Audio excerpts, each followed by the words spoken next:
안녕하세요, 마차장입니다. 오늘은 안타까운 소식과 함께 문제의 원인을 찾아보려고 합니다. 며칠간의 설 연휴 이후 월요일, 하스타들이 쓰러져 있는 모습을 발견했습니다. 약 9마리가량이 용궁을 간 것이죠. 슬픔도 잠시, 바로 물개짐이다 생각이 들어 죽은 하스타들을 꺼내주고 물을 갈아주려는 찰나 먼저 확실한 원인부터 찾아보기로 했습니다. 가능한 요인으로 다음 4가지를 짚어봤습니다.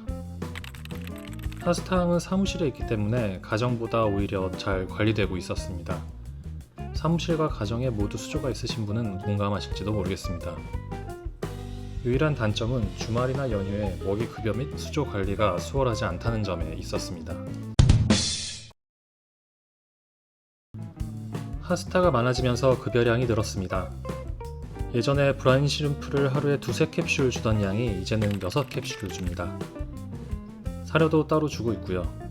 또한 그만큼의 물개짐을 우려하여 환수 횟수도 증가했는데요. 평균 주 3회 10에서 20%씩 환수를 하고 있었습니다. 하지만 지난주는 설 연휴로 인해 1회밖에 해주지 못했습니다. 과연 물개짐일까요? 외부 여과기도 빵빵하고 물순환을 위한 스펀지 단기도 2개가 돌아가고 있지만 그래도 수질 테스트를 해보았습니다.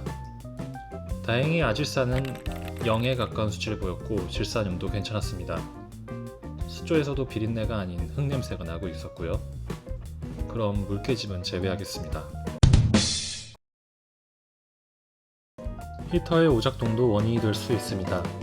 가끔 히터가 잘못 작동하여 물고기를 모두 죽이는 경우를 보게 되는데요. 보통 익어서 죽는 경우가 많죠. 그래서 히터는 특히 믿을만한 제품을 쓰라고들 하십니다.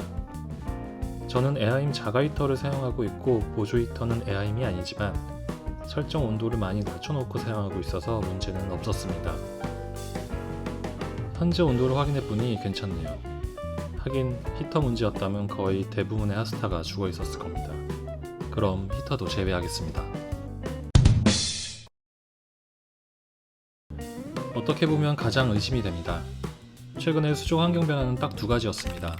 약 3주 전 새로운 하스타를 20마리가량 분양받아왔고 하스타항의 안시를 고향으로 보내줬습니다.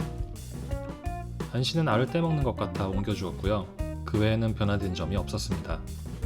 수조 내 상태에 따라 숨어있던 질병이 나타날 수 있겠지만 하스타항은 그래도 확률이 적은 편이었습니다. 바로 UV를 사용하고 있기 때문이죠.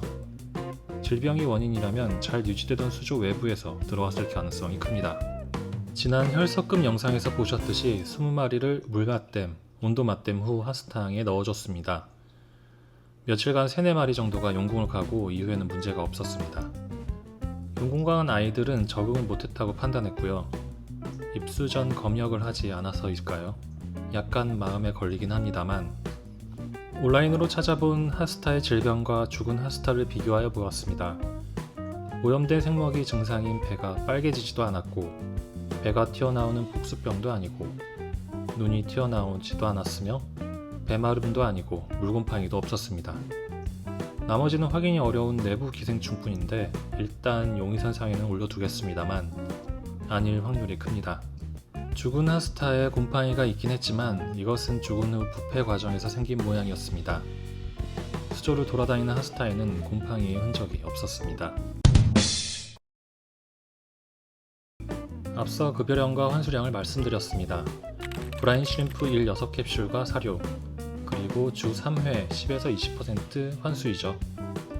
하지만 설 연휴가 있던 주에는 급여량과 환수량이 달랐습니다. 환수는 1회 하였고요. 휴일인 목금토일 중 목요일과 토요일에 브라인 시림프 2캡슐과 사료를 주었습니다. 휴일이지만 잠깐 사무실에 들러 주고 간 것이죠. 캡슐을 적게 준 이유는 브라인 시림프를 끓이는 주기가 달라져서였고 결과적으로 이게 화근이 될 줄 몰랐습니다. 시간이 애매했고 다음 주에 끓이면 되니 이번 주는 조금씩 주면 되겠다는 안일한 생각을 한 것이죠. 물론 며칠 먹이를 주지 않는다고 물고기가 죽지는 않습니다. 그럼 용궁 간 하스타는 도대체 왜일까요? 하스타의 성장 과정을 다음 4단계로 분류한다면 용궁 간 하스타는 유어 단계에 가까웠습니다. 치어통에서 큰 수조로 나온 지 얼마 되지 않은 녀석들이죠. 이 단계의 하스타에게는 다음의 특징이 있습니다. 평소 먹이를 떠다주는 환경에서 먹이를 찾아 먹어야 하는 환경으로 바뀐 것이죠. 거기에 더하여 지난주에 일시적으로 급여량이 적어진 변화가 있었고 설에는 더 적은 양을 급여하게 되었으니 아마도 이 데미지가 누적된 것 같습니다. 설 연휴에 터진 것이죠. 큰 수주에 이미 적응한 준상어, 성어급의 하스타들은 적은 먹이량에도 요령 있게 먹이를 찾아 먹었을 겁니다. 치어통의 치어는 단 한 마리도 탈락하지 않았다는 점도 유어 단계의 하스타가 먹이를 먹지 못해 용궁을 갔다는 가설에 힘을 실어줍니다.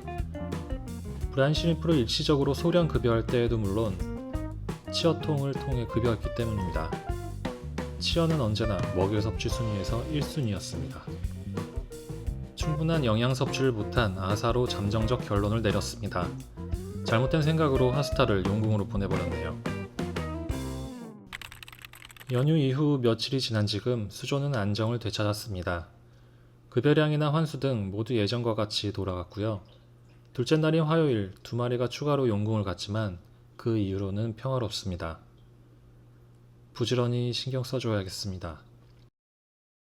요새 드는 걱정은 개체수에 비해 수조가 너무 작다는 것인데 빠르게 해결 방안을 마련해 보아야 할 것 같습니다.